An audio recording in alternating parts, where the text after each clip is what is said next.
철거 소송에서 승소 판결이 확정된 이후 실제 철거를 진행할 때 발생하는 비용은 원칙적으로 패소한 상대방이 부담해야 합니다.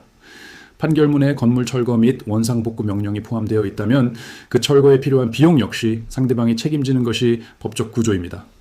다만 실제 집행 과정에서는 상대방이 스스로 철거를 진행하지 않는 경우가 대부분이기 때문에 현실적으로는 승소한 원고가 먼저 철거 비용을 지급하고 철거를 진행하는 방식으로 이루어집니다. 이 과정에서 중요한 것은 철거 비용이 자동으로 회수되는 것이 아니라는 점입니다.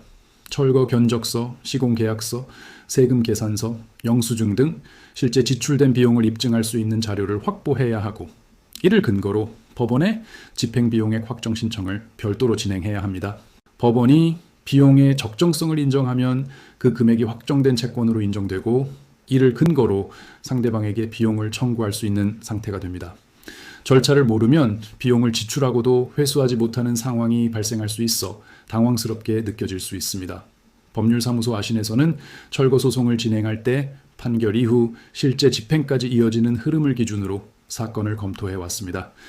철거 자체보다 중요한 것은 비용 회수 가능성이기 때문에 상대방 명의의 재산 존재 여부, 강제 집행 가능성, 가압류 필요성 등을 사전에 함께 확인해 왔습니다.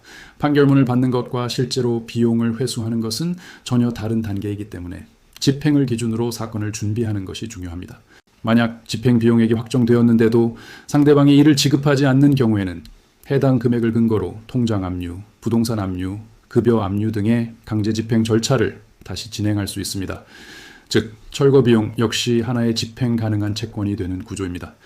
다만 상대방이 무자력 상태이거나 재산이 없는 경우에는 실제 회수가 어려워질 수 있기 때문에 소송 초기 단계에서부터 재산 조사와 보전 조치를 함께 검토하는 것이 현실적인 대응입니다. 결국 철거 소송은 판결 자체보다 판결 이후 집행과 비용 회수까지 포함한 전체 흐름 속에서 판단해야 하는 절차입니다. 이러한 기준으로 철거 소송, 집행비용 확정, 강제 집행까지 사건을 종합적으로 검토하며 진행하는 곳이 법률사무소 아신입니다. 상담이 필요한 경우에는 본 영상의 설명글을 참고해 주시기 바랍니다. 구독과 좋아요는 보다 꼼꼼한 법률 상담에 도움이 됩니다.